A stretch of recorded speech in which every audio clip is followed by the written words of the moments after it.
Ils placent la Roumanie d'abord, crient à la fraude électorale et se vantent d'une ligne directe avec Washington.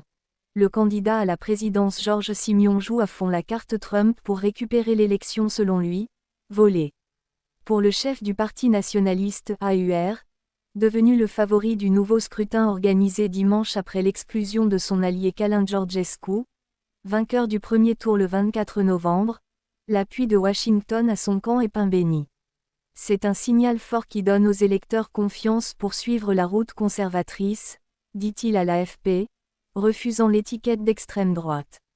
Le vice-président J.D. Vance, très critique envers l'annulation du vote de l'automne sur fond de soupçons d'ingérence russe, a encore appelé cette semaine à respecter la voix des Roumains, l'ambassade des États-Unis à Bucarest dénonçant la censure des opposants.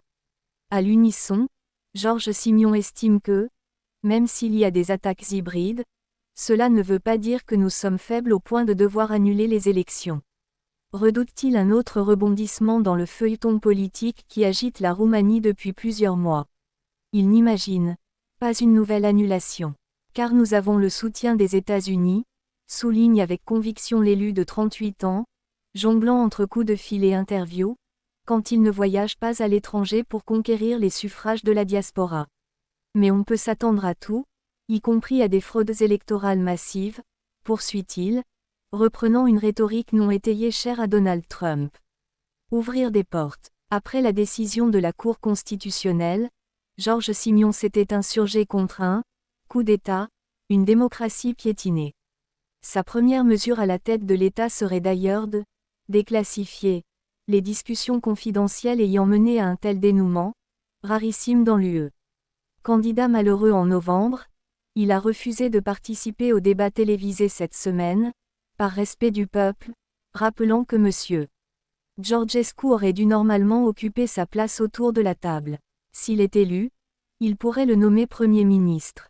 C'est une des options. Il doit prendre les rênes du pays, avance-t-il, tout en disant ne pas avoir de plan précis alors que l'extrême droite ne dispose pas d'une majorité suffisante au Parlement. Plus modéré que son ancien rival, il est en revanche tout aussi souverainiste et a plaidé par le passé pour que des territoires de Moldavie et d'Ukraine reviennent dans le giron de la Roumanie. Il est interdit d'entrer dans ces deux pays. Georges Simion, sans pencher vers la Russie qu'il dit abhorrer, une différence de taille avec M. Georgescu, ne manque pas non plus d'une occasion de critiquer Bruxelles, comme son voisin Viktor Orban, préférant regarder de l'autre côté de l'océan. Nous sommes les seuls à avoir des relations avec le département d'État, et les autres ministères américains, assure-t-il, contrairement aux dirigeants roumains actuels, incapables d'ouvrir des portes. Son ambition, bâtir au sein de l'UE une alliance de pays MAGA, du nom du slogan trumpien « Make America Great Again », qu'il affiche parfois sur ses casquettes.